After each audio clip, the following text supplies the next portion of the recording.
Last week, a row of sleek private jets lined up on the tarmac at Beijing Capital International Airport. It didn't look like a standard diplomatic arrival. It felt more like an emergency meeting of a global board of directors. Stepping off those planes weren't just government officials, but the absolute titans of South Korean industry, the heads of Samsung, SK, Hyundai, and LG. If you've been following the headlines for the last few years, this scene should feel like a total contradiction. The narrative we've been fed is loud and consistent. The era of China is over, and decoupling is the only path to survival. We were told that South Korea, the loyal linchpin of the Atlantic ideology, was leading the exodus away from the mainland. The world expected a bridge being burned. Instead, here were the four most powerful men in Seoul walking right across it. But what was most striking wasn't just their presence, it was the atmosphere. There was no hesitation, no sense of a forced diplomatic mission. Instead, as they stood in the Great Hall of the People alongside President Lee Jae-myung, there was a quiet, almost rhythmic confidence in the way they discussed industrial synergy.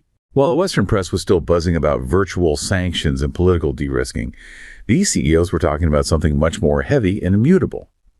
The physical reality of high-bandwidth memory chips and the gravitational pull of the world's most efficient factory floor. That instantaneous pivot from the loud rhetoric of escaping China to this calculated high-stakes return to the continental core is honestly jarring. It leaves you with a nagging question. While the rest of the world is caught up in the theater of trade wars and political slogans, what physical truth have these tech giants discovered about the year 2026? It suggests that the survival of the world's most advanced industries isn't being decided by votes or values anymore, but by a cold, hard logic that the West is only just beginning to realize it can't ignore. And that cold, hard logic is exactly what we need to get into in this deep dive.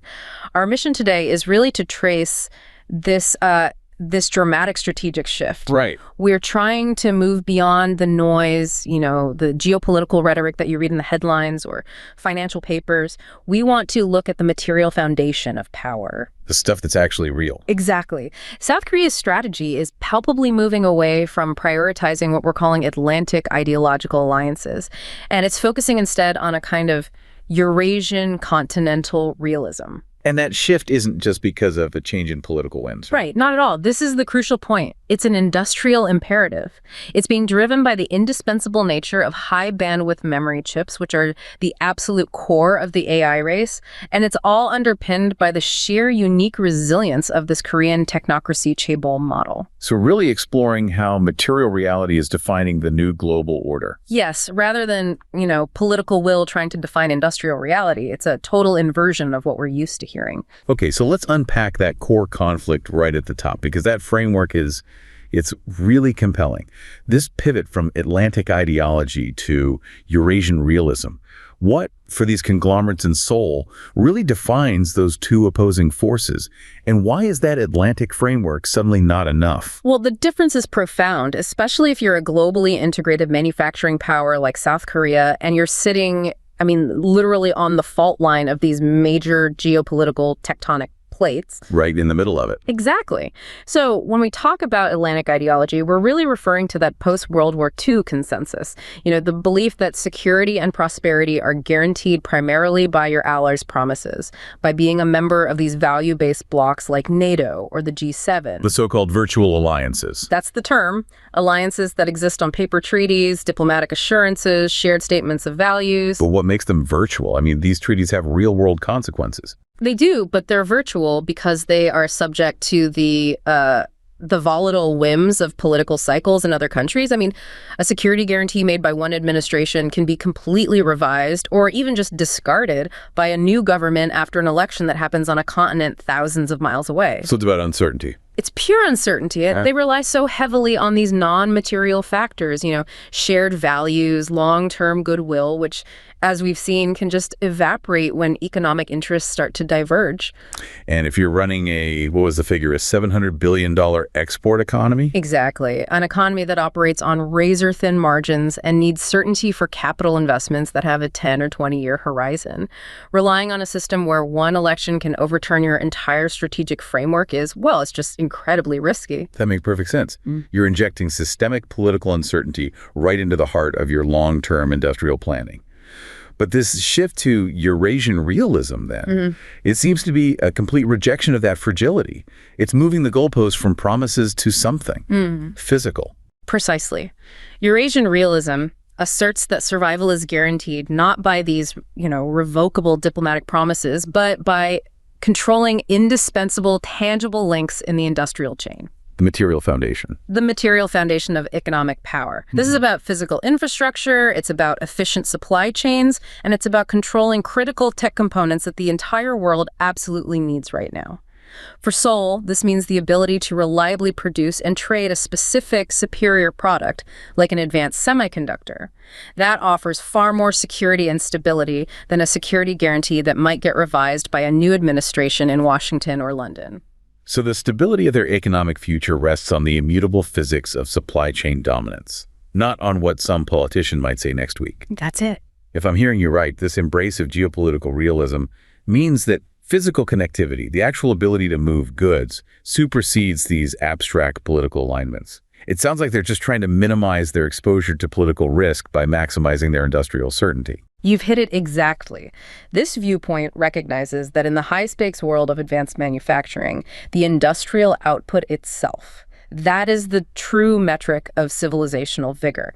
It goes beyond short-term financial gains or, temporary tariff squabbles, because at the end of the day, a nation that can produce what the world needs, that nation controls its own destiny. The production line becomes the guarantor of security. Yes, the ultimate guarantee. That framing makes the whole decoupling discourse sound, incredibly naive, or like you said, almost delusional. It's like politicians are talking about how they wish the world worked, but the CEOs are the ones actually wrestling with the laws of economics and, thermodynamics. That's a great way to put it. So let's dig into that idea, the physics of decoupling. The sources describe this futility of decoupling discourse colliding with the immutable physics of industrial efficiency.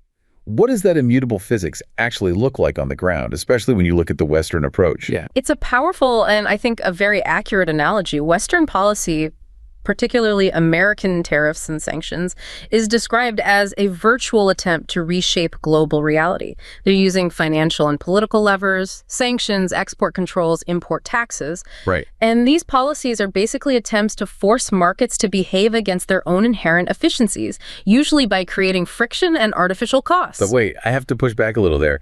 If these levers are virtual, doesn't the fact that China is spending billions trying to localize chip production, or that certain companies are facing these huge export restrictions, doesn't that prove these policies are having a very real non-virtual effect? They're clearly causing pain and forcing change. That's an essential distinction to make, and you're right to bring it up. While sanctions undeniably introduce significant friction, they're forcing these costly localization efforts, creating immediate supply chain headaches. They are still fighting against an established, massive industrial gravity. Okay, so it's like throwing rocks into a river. You can make a splash, but you can't stop the current. That's a perfect analogy. Western policies are reactionary. They are attempts to slow down or rewrite the flow.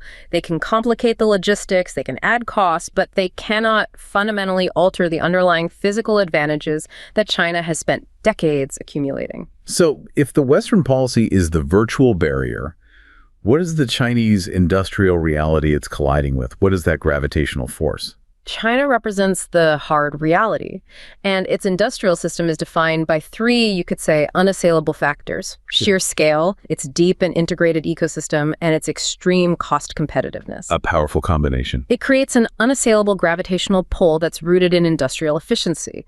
The vastness of the production capabilities, the speed of iteration, this is a key point, and the depth of the supply chain integration, where every single intermediate good is available locally. It means that for any manufacturer looking for optimal output and margin, the Chinese ecosystem just offers overwhelming advantages. And this isn't just theory. It translates directly into the actions we saw last week. The conclusion is that the return of these Korean giants to the mainland isn't a political choice.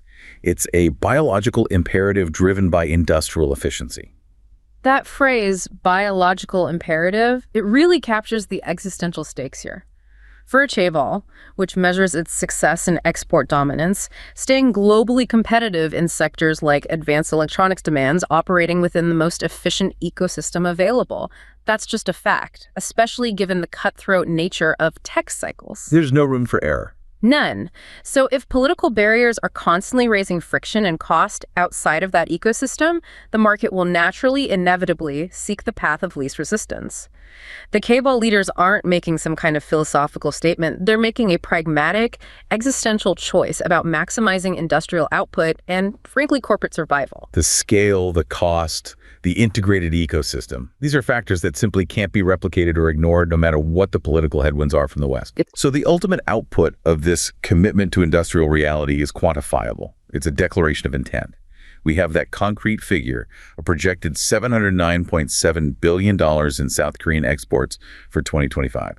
That's described as a monument to physical dominance, and it's all underwritten by the supremacy of these HBM chips. It is the foundational logic of the entire pivot. That figure isn't just an accounting number on a spreadsheet. It represents a national commitment to maintaining global industrial supremacy. It shows that the strategic priority is generating material wealth and technological advantage through exports. And the asset underpinning that massive goal is high-bandwidth memory HBM. That's the crown jewel. It reasserts the priority of production over, say, financial speculation or political alignment. Right. But what does this level of industrial dominance actually mean for, a consumer in New York or London who might feel completely detached from this continental pivot? Well, the connection is immediate, even if you don't see the logistics behind it. This dominance positions industrial output as the true metric of a nation's vigor. For the Western consumer, South Korea's capacity ensures that the chips fueling their AI apps, their data centers, the next generation of smartphones. All of that is available, it's relatively cheap, and it performs. So we're all benefiting from this efficiency. Absolutely. If South Korea loses its industrial edge, if its production becomes fragmented and inefficient because of political pressure, the entire global supply chain for high-end semiconductors suffers. Costs would rise globally, and innovation would slow down. So for South Korea, maintaining that $700 billion plus export momentum requires them to align with the largest, most efficient industrial reality. And for maximizing production of indispensable chips like HBM, that means closer, deeper integration with the continental core. Their survival is tied to the efficiency of the Eurasian system, and because the world relies on their chips, their survival is kind of everyone's problem. Let's transition to the system that makes this calculated high-stakes pivot even possible. South Korea is unique because of this tightly integrated industrial political complex. The synchronized move by the four major conglomerates, Samsung, SK, Hyundai, LG, all heading to Beijing together, suggests a level of internal coordination that feels almost impossible in the West. It does. The material calls this the triumph of technocracy over transactional politics. Let's define what that actually means in practice. It is an absolutely critical distinction, and it's the engine behind their resilience. Technocracy just means governance by technical experts, by engineers, by long-term planners. The primary focus is on optimization, industrial efficiency, and clear, measurable outcomes. As opposed to Western systems. Exactly. Western systems, which are often dominated by transactional politics, they tend to prioritize short-term electoral gains, public debate, lobbying interests. And all of that leads to procedural delays and, frankly, inefficient policy transmission. So in the ROK model, the government isn't just regulating industry, it's almost orchestrating it.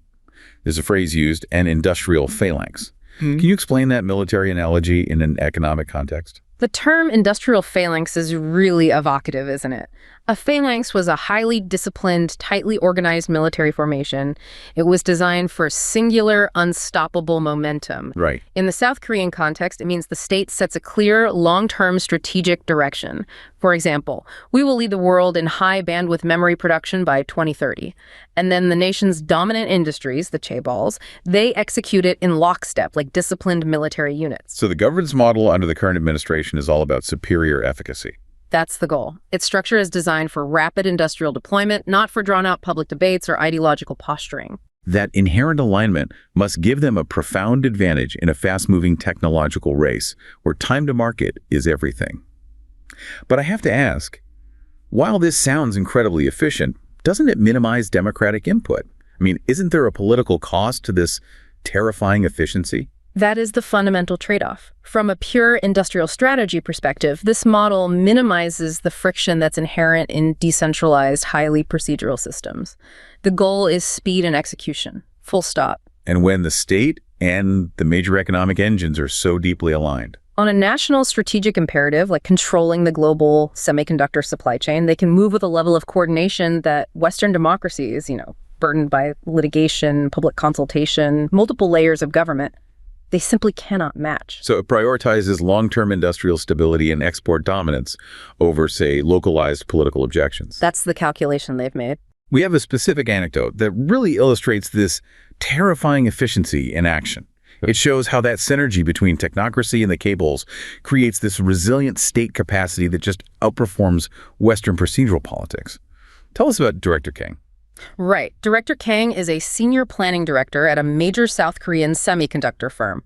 His whole world revolved around meeting that monumental national export target we mentioned, the $709.7 billion for 2025. And this wasn't just about corporate profit for him. No, not at all. Achieving that target was treated as a matter of national strategic importance. It's a barometer of the ROK's geopolitical standing. And the problem he was facing wasn't technological. It was a basic bureaucratic roadblock that could have crippled billions of dollars in investment. Exactly. The crisis point was a critical bottleneck related to land acquisition. They needed this land for a massive new high-bandwidth memory expansion facility. Now, you can imagine the complexity: environmental permits, local zoning changes, utility hookups, securing rights of way. In most Western countries, that's years of work. Years.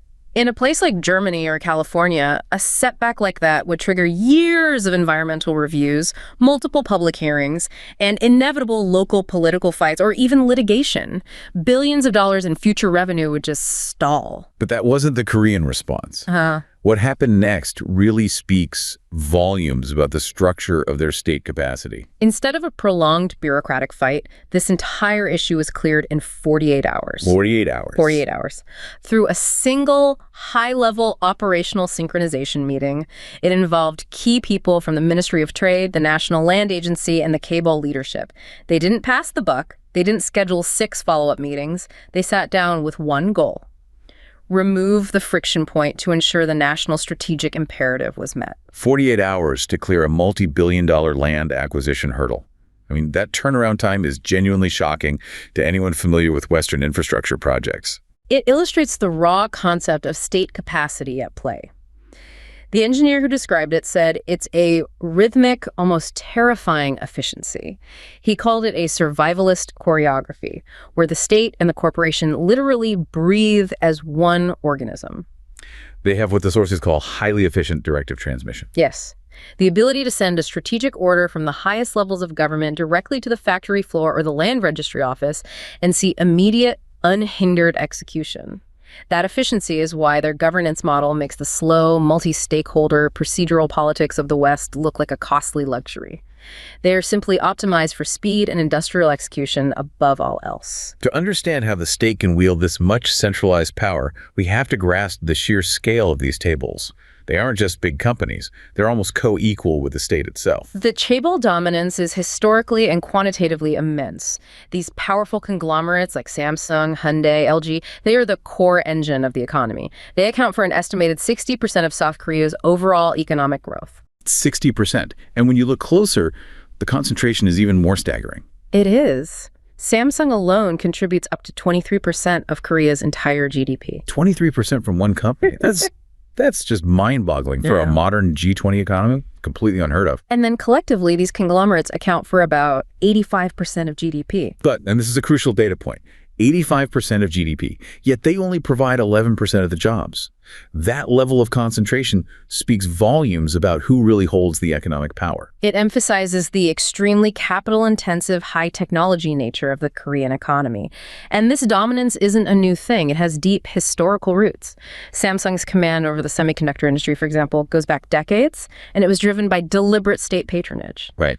To truly grasp why the ROK operates this way, you have to look at its post-WWII history. I mean, South Korea's journey transforming from a nation that was a major recipient of foreign aid. I think in 1962, nearly 50% of the government's annual budget was U.S. aid. Wow. Into a top global economy and technology power.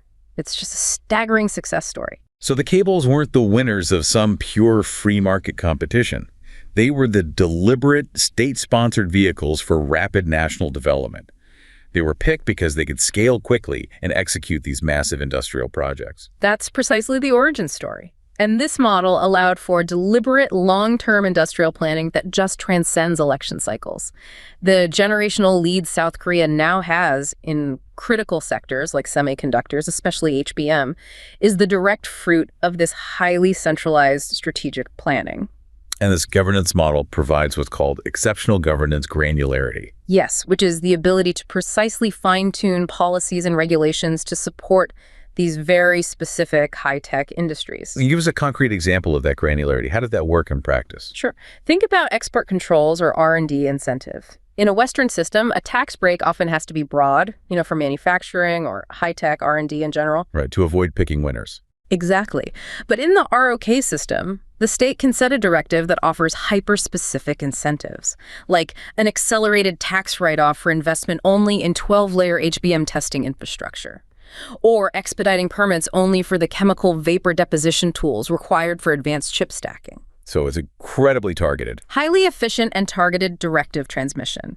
It means the state's strategy reaches the factory floor in specific, actionable steps, which enables their crucial 24-hour response capacity to complex global supply chain shocks, a capability that virtually no Western democracy can match because of all the procedural checks and balances. We've established the strategic pivot toward realism and the governance model that enables it.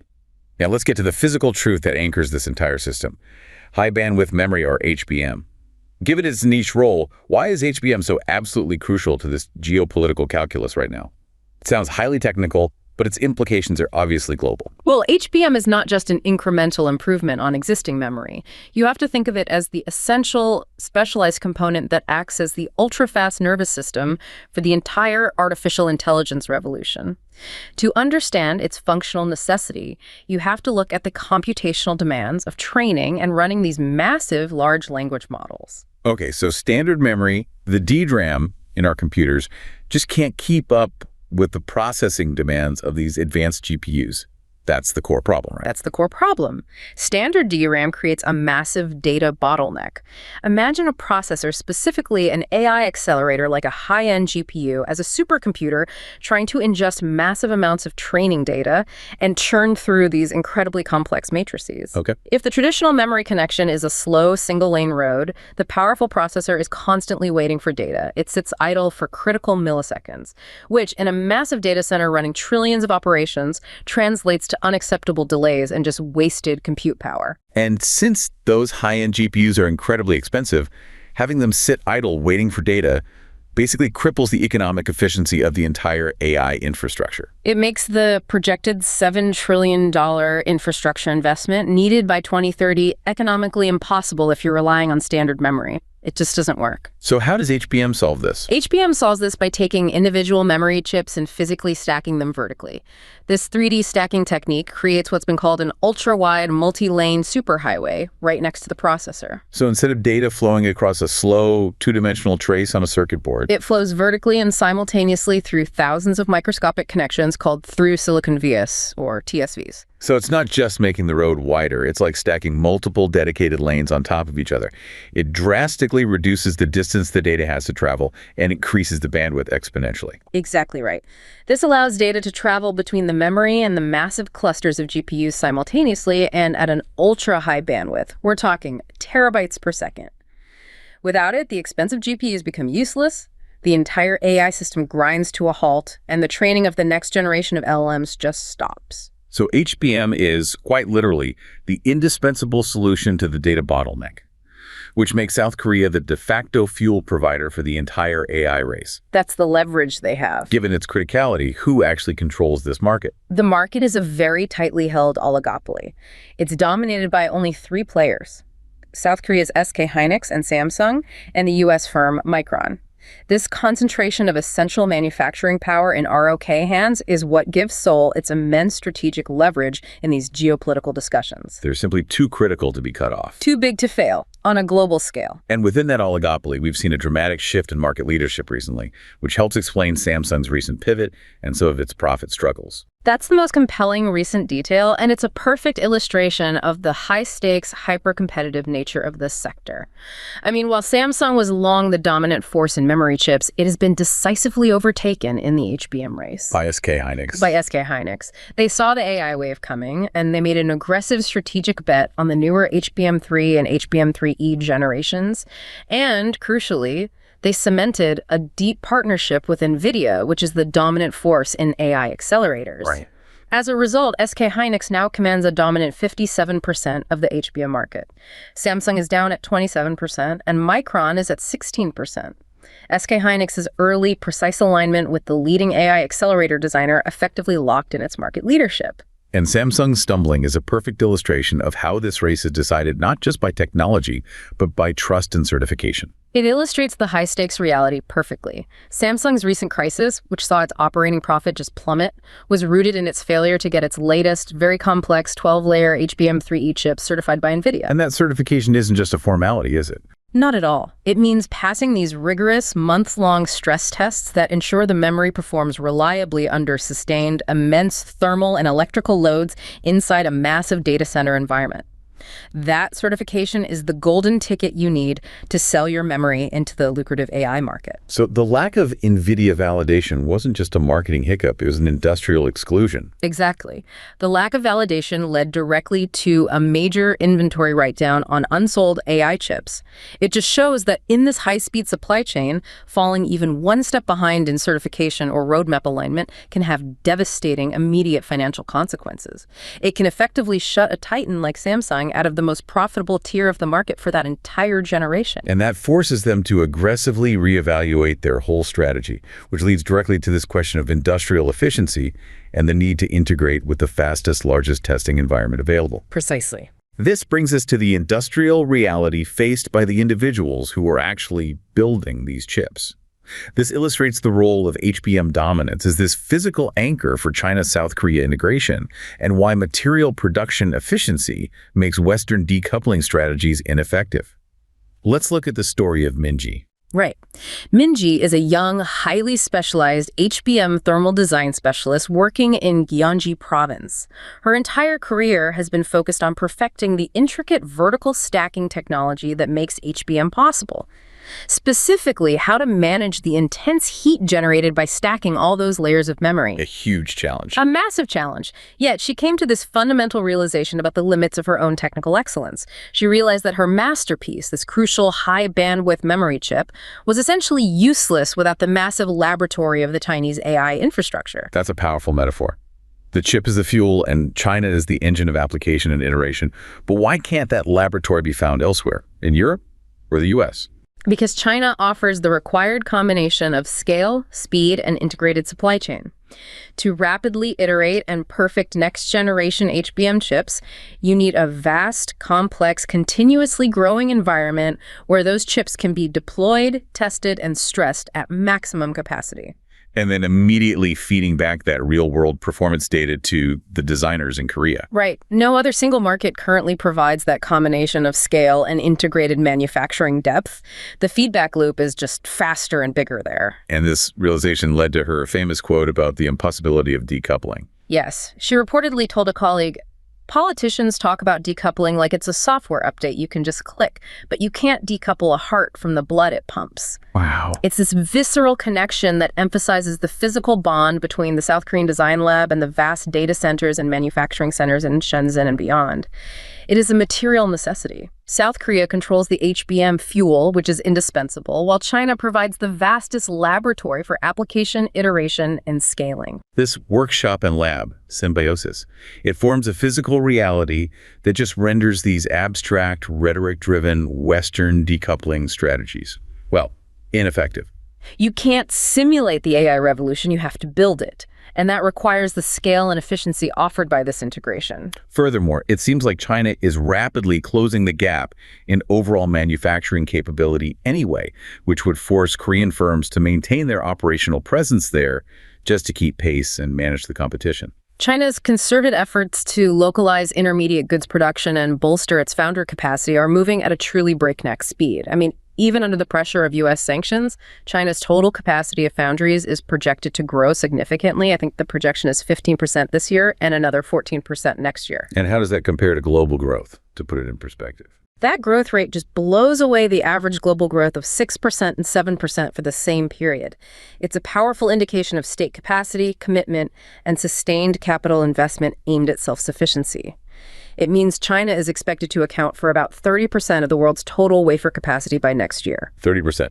So even if they're lagging in the most cutting-edge chips, those 5-nanometer processes and below, they're cornering the market on capacity for the legacy and slightly older generation chips that are still vital for industrial automation, automotive, and much of the existing global supply chain. Exactly. While Chinese chip producers like SMIC may still lag behind TSMC and Samsung in that bleeding-edge tech, their massive, rapidly expanding capacity is fundamentally changing the competitive landscape.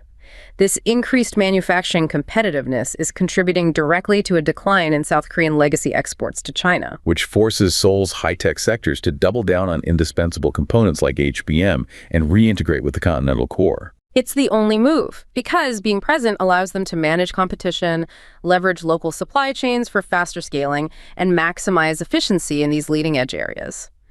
The localization of intermediate goods production inside China fundamentally alters the trade relationship from a simple exporter-importer dynamic to one of co-producer and integrator. This reorientation of industrial strategy, driven by HBM necessity and validated by the Chaebol structure, is having a profound effect on South Korea's geopolitical calculus.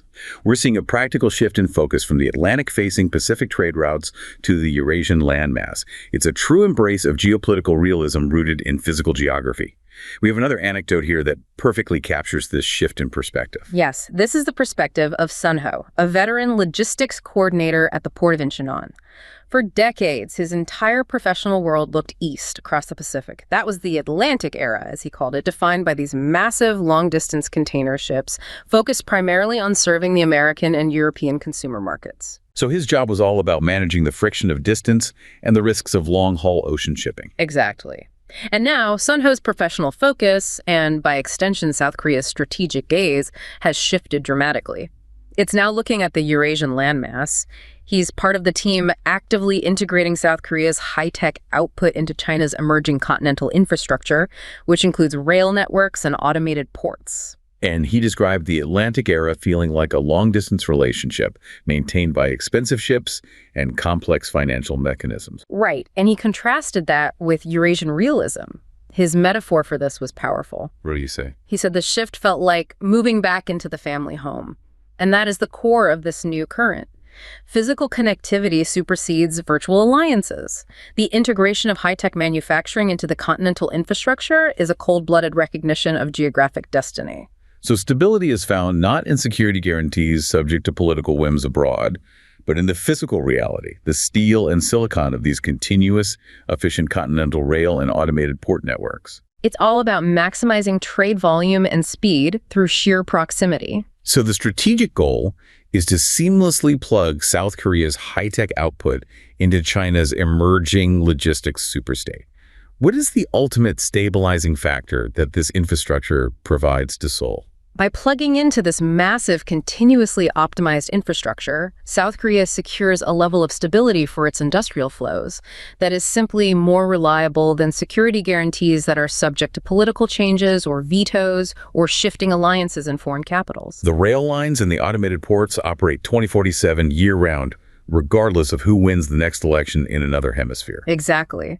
This material foundation is inherently more stable because its logic is economic and geographic, not ideological or politically negotiable. It removes logistical friction, which is a key component of industrial efficiency. And this foundation enables the inevitable shift of the hegemony of flow. This is a crucial high-level concept we should probably define clearly. Right. Historically, the hegemony of flow has been focused on financial ledgers. Specifically, control over the global financial system and the reliance on the dollar. Okay. However, as trade volumes increase based on this robust physical integration, the true hegemony shifts to the tangible infrastructure of movement. We're talking about control over automated ports, continental rail networks, and the fiber optic backbones that dictate where goods and data move fastest and most reliably. So if the wealth is generated by the physical flow of HBM chips across the continent, then the power resides with those who control the physical movement mechanisms, not just those who control the financial accounting of those transactions. Precisely. And a natural consequence of this deep material and industrial integration is the inevitable de-dollarization of Sino-Korean trade. Transactions will increasingly be denominated in local currencies. And this shift is backed not by abstract financial instruments, but by the constant physical flow of real goods, semiconductors, batteries, machinery across the continent. Exactly. The physical reality of the trade volume demands a more efficient, less politically exposed system of settlement. And this integration isn't just organic. It's supported by formalized binding structures like the China-South Korea Free Trade Agreement, the CSKFTA. The CSKFTA, signed back in 2014 and in force since late 2015, provides the legal and economic enabling structure for this deep integration. The agreement is incredibly broad. It covers 17 areas, including goods trade, e-commerce, investment, competition policy. And it simplifies the approval process for financial companies entering each other's markets. It sounds like a long-term roadmap for integration that's designed to transcend short-term political spats. That's what it is. And the long-term tariff goals are highly ambitious, which signals a permanent strategic commitment. What are those goals? They establish a clear long-term pathway toward minimal trade friction. The ambition is enormous. After a transition period of up to 20 years, China's zero-tariff products will reach 91% of tax targets, while South Korea's will reach 92%. That long-term, deliberate commitment to tariff elimination confirms that both nations view this deep industrial connectivity as a foundational economic necessity. They're building an industrial fortress designed to be immune to external financial and political pressures. That's the strategic logic. But South Korea isn't limiting its high-tech strength solely to the continental core. We see them leveraging their technological dominance to solidify partnerships in other markets, which supports their overall strategy for global influence. This is their strategy for global AI partnerships in adjacent markets. That's a key part of the strategy. Smart, targeted diversification that exports the Korean technocratic model alongside its high-tech products. I mean, look at their extensive ties with the Middle East. Specifically the UAE and Saudi Arabia. They have strong agreements focused on collaboration on AI, 5G, data centers, and the development of localized technology. We see that localization, specifically with the development of an Arabic language large language model tailored to the Saudi market by Naver. That's exporting high-level software capability. It's exporting the core of their high-tech expertise. But crucially, look at the physical infrastructure they're exporting. The ROK is exporting civilian nuclear power to the region. Their Baraka nuclear plants in the UAE are generating 1.4 gigabellu, which is about 25% of the UAE's electrical supply. And that's highly significant because large-scale, energy-intensive AI data centers, which are the physical manifestation of this AI race, require immense, reliable, and often carbon-free power. Korea is uniquely positioned to meet this need through its advanced nuclear technology, which creates a deep, decades-long dependence on Korean engineering expertise. They're providing the power and the processing capability, locking in these key markets. And a similar strategy is playing out in Southeast Asia, isn't it? Southeast Asia is another indispensable region for economic security. The ROK is the largest source of cumulative foreign direct investment, or FDI, for Vietnam over the past 3 decades. They are deepening partnerships across the entire region, including with Vietnam and Thailand. And there again, we see ROK firms like Naver developing tailored local language LLMs, like the partnership with Siam.ai Cloud in Thailand. Exactly. And on a higher level, the ROK and Aeginon have upgraded their ties to a comprehensive strategic partnership with an explicit focus on AI collaboration and supply chain resilience. This whole network of high-tech partnerships solidifies South Korea's role as the indispensable technology anchor across Asia. It's independent of, yet strategically integrated with, the continental core. It's a calculated move to ensure their high-tech products have multiple thriving markets that are both politically and economically stable. A very smart hedge. When we pull all these threads together, the technical necessity of HBM, the terrifying efficiency and centralized power of the Chaebol technocracy complex, and this undeniable pivot to continental logistics, South Korea's actions become profoundly coherent. This strategic turn is best understood, as the sources suggest, as a civilizational immune response. Absolutely. It's a calculated, systemic reaction that rejects the political volatility and systemic uncertainty that often characterizes the West, especially in its fluctuating economic policies and its ongoing deindustrialization trends. They are reacting to a perceived political decay by doubling down on what they control: production efficiency and technological mastery. And the contrast is stark. It is. You have the hyper-efficient, highly responsive circulation of industrial clusters in East Asia versus the perceived friction, the political paralysis, and the decaying infrastructure seen elsewhere. South Korea is choosing certainty and maximized industrial efficiency. This doesn't feel like a temporary measure. It feels like the foundation of a new global order. It's the opening act of a global order being reshaped by civilizational states in East Asia, driven by an unwavering cult of industry. And that just means a profound governmental-level respect for and strategic prioritization of manufacturing and material production. And this whole strategy is underwritten by a doctrine of collective industrial survival. Yes. Ensuring the continued technological supremacy of its conglomerates through guaranteed access to the largest, most efficient market and laboratory on Earth. So the ultimate evidence for this profound shift, the pivot away from virtual alliances toward this Eurasian realism, it isn't found in political speeches or diplomatic communiques that are, subject to interpretation. It's written in hard metrics that cannot lie. The physical proof of this Eastern ascent is found in patent conversion rates, how quickly an idea goes from the lab to a real product. It's in industrial power consumption data, which measures the constant, unflagging scale of production. And most definitively, it's in the HBM yield ratios coming out of Pyeongtaek. These are the measurable, tangible proofs of a new material reality shaping the 21st century, one where physical dominance and industrial efficiency are the ultimate guarantors of power.